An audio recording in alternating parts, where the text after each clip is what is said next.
Assalamualaikum warahmatullahi wabarakatuh. Selamat pagi anak-anak.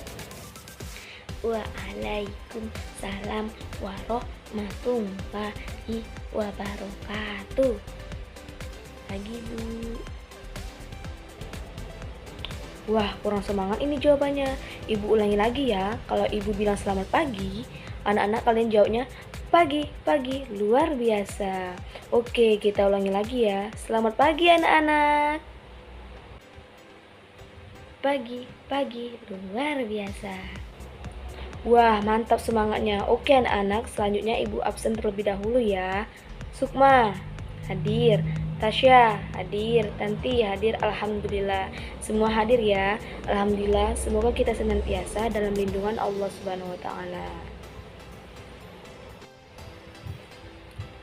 Anak-anak, sebelumnya kita rapikan dulu tempat duduknya ya. Jika di tempat duduk kalian terdapat sampah di sekitar kalian, buang di tempat sampah ya, agar proses pembelajaran kita kali ini dapat berjalan dengan lancar, nyaman, dan lebih fokusnya tentunya. Nah, sebelum memulai pembelajaran, marilah kita berdoa terlebih dahulu. Mari kita mengucapkan basmalah secara bersama-sama. Bismillahirrahmanirrahim. Anak-anak, di antara kalian siapa nih masih ingat pembelajaran kita minggu kemarin? Bu, saya tahu Bu. Oh iya Sukma, silakan dijelaskan mengenai apa itu pencemaran lingkungan. Pencemaran lingkungan yang kemarin yang kita bahas adalah pencemaran lingkungan adalah segala sesuatu baik bahan fisika ataupun kimia yang dapat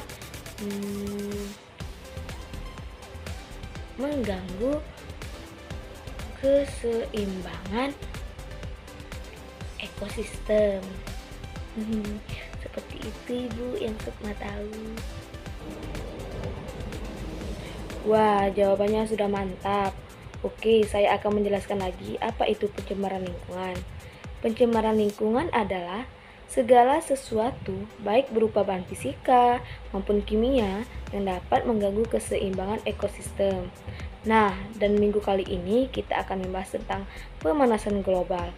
Untuk kompetisi dasar dan indikator dapat kalian lihat di slide PPT. Nah, selanjutnya itu kompetensi dasar 3.1 menjelaskan tentang penyebab terjadinya pemanasan global dan dampaknya. Nah, sedangkan untuk kompetensi dasar 4.1 menyajikan karya model dari efek rumah kaca. Nah, dari kompetensi dasar 3.1 indikatornya yaitu menjelaskan pengertian pemanasan global, menjelaskan pengertian efek rumah kaca, menjelaskan penyebab dari pemanasan global, dan menjelaskan dampak dari pemanasan global. Nah, dari kompetensi dasar 4.1, indikatornya yaitu membuat model efek rumah kaca dan menyajikan karya berupa dari efek rumah kaca, medianya yaitu styrofoam efek rumah kaca. Selanjutnya yaitu untuk tujuan pembelajaran yaitu diharapkan kalian mampu yang pertama yaitu mendefinisikan pemanasan global dan efek rumah kaca. Nah, yang kedua menjelaskan penyebab pemanasan global. Yang ketiga menjelaskan dampak pemanasan global. Dan yang keempat menjelaskan usaha-usaha menanggulangi pemanasan global. Nah, adapun penilaian yang akan Ibu lihat pada proses pembelajaran kali ini, yang pertama yaitu aspek afektif. Aspek afektif yaitu berupa sikap kalian ketika pembelajaran seperti sifat bertanggung jawab, jujur, dan berani. Nah, yang kedua aspek kognitif yaitu mengenai pengetahuan. Pengetahuan dapat berupa ujian, tugas harian, dan lain-lain.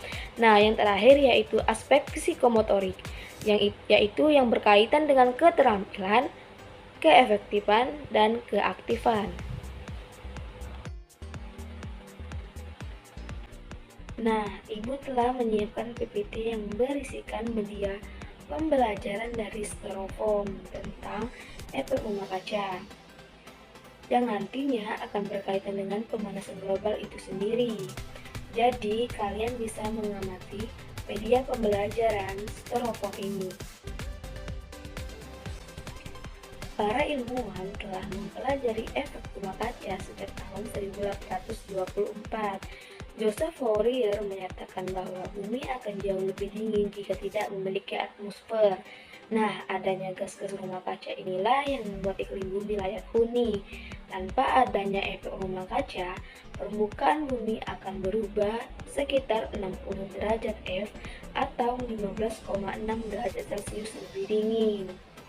Nah, dari media pembelajaran styrofoam tadi, sebenarnya apa sih pemanasan global tersebut?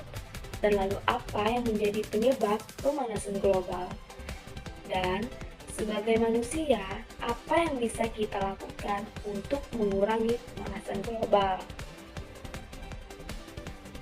Nah, pertanyaan tadi nanti akan terjawab di pembahasan selanjutnya. Nah, untuk lebih jelas, mari kita simak penjelasan dari Ibu. Jadi, pemanasan global adalah istilah yang digunakan untuk menggambarkan peningkatan suhu rata-rata atmosfer bumi dan lautan secara bertahap, serta sebuah perubahan yang diyakini secara permanen, mengubah iklim bumi. Nah, selanjutnya efek rumah kaca, yaitu terjadi karena seharusnya pantulan cahaya matahari itu dipantulkan sampai ke angkasa. Akan tetapi, karena jumlah gas-gas rumah kaca yang semakin hari semakin meningkat, maka terjadilah pemanasan global dari efek rumah kaca tersebut. Lalu, aktivitas manusia apa sih yang menyebabkan pemanasan global? Nah, yang pertama yaitu emisi CO2 yang berasal dari pembakaran bahan bakar fosil sebagai pembangkit tenaga listrik. Nah, yang kedua yaitu emisi CO2 yang berasal dari pembakaran gasolin sebagai bahan bakar alat transportasi. Nah, yang ketiga emisi metana dari hewan, lahan pertanian, dan dari dasar laut Arktik. Nah, yang keempat deforestation atau penebangan liar yang disertai dengan pembakaran lahan hutan. Nah, yang kelima, penggunaan chlorofluorocarbons atau CFCs dalam refrigerator atau pendingin. Nah, yang terakhir yaitu meningkatnya penggunaan pupuk kimia dalam pertanian. Adapun dampak dari pemanasan global yaitu yang pertama, temperatur bumi menjadi semakin tinggi. Di beberapa wilayah mungkin temperaturnya menjadi lebih tinggi dan di wilayah lainnya mungkin tidak. Nah, yang kedua, tingginya temperatur bumi dapat menyebabkan lebih banyak penguapan dan curah hujan secara keseluruhan. Nah, akan tetapi masing-masing wilayah akan bervariasi, beberapa menjadi basah dan bagian lainnya kering. Nah, yang ketiga, mencairnya glasier yang menyebabkan kadar air laut meningkat. Begitu pula dengan daratan pantai yang landai, lama-kelamaan akan mengalami peningkatan akibat penggenangan air. Nah, yang keempat, hilangnya terumbu karang. Sebuah laporan terumbu karang yang menyatakan bahwa dalam kondisi buruk, populasi karang akan hilang pada tahun 2100 karena meningkatkan suhu dan pengasaman laut. Sebagaimana diketahui bahwa banyak spesies lain yang hidupnya bergantung pada terumbu karang. Yang kelima yaitu kepunahan spesies yang semakin meluas. Menurut penelitian yang dipublikasikan dalam majalah Nature, peningkatan suhu dapat menyebabkan kepunahan lebih dari 1 juta spesies. Nah, sampai saat ini, hilangnya spesies semakin meluas dan daftar spesies yang terancam punah terus berkembang dan bertambah. Nah, yang keenam, kegagalan panen besar-besaran.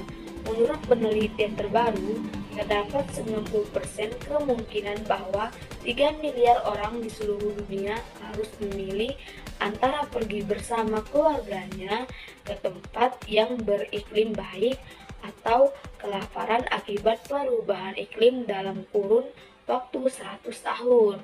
Nah, yang terakhir yaitu penipisan lapisan ozon. Lapisan ozon adalah salah satu lapisan atmosfer yang berada di dalam lapisan stratosfer, yaitu sekitar 17-25 km di atas permukaan bumi. Lapisan inilah yang melindungi bumi dari bahaya radiasi sinar ultraviolet. Nah, berdasarkan pengamatan satelit, diketahui bahwa lapisan ozon secara berangsur-angsur mengalami penipisan sejak pertengahan tahun 1970. Lalu selanjutnya yaitu usaha-usaha apa yang kita lakukan untuk menanggulangi pemanasan global. Nah, yang pertama yaitu menggunakan energi terbarukan dan mengurangi penggunaan batu bara, gasolin, kayu, dan bahan bakar organik lainnya. Nah, yang kedua, meningkatkan efisiensi bahan bakar kendaraan. Yang ketiga, mengurangi deforestation. Yang keempat, mengurangi penggunaan produk-produk yang mengandung fluorofluorokarbon dengan menggunakan produk-produk yang ramah lingkungan. Nah, yang kelima, mendukung dan turut serta pada kegiatan penghijauan. Nah, dari penjelasan yang Ibu jelaskan tadi, apakah ada pertanyaan? Jika tidak, Ibu telah menyiapkan 10 soal yang akan kalian kerjakan sebagai tolak ukur pengetahuan kalian tentang pemanasan global. Nah, yang kalian akan kumpulkan di pertemuan selanjutnya. Dan di pertemuan selanjutnya, nanti kita akan membahas tentang lapisan bumi. Nah, jadi terus semangat ya, agar pengetahuan kita selalu bertambah. Baiklah, pembelajaran telah selesai. Marilah kita ucapkan hamdalah bersama-sama. Alhamdulillahirabbil alamin. Oke, pembelajaran telah usai. Jaga kesehatan dan tetap semangat dalam hal belajar dan kebaikan. Sekian dari Ibu, kurang lebihnya mohon maaf. Ibu akhiri, Allahumma muwaffiq ila aqwamit thoriq. Wassalamualaikum warahmatullahi wabarakatuh.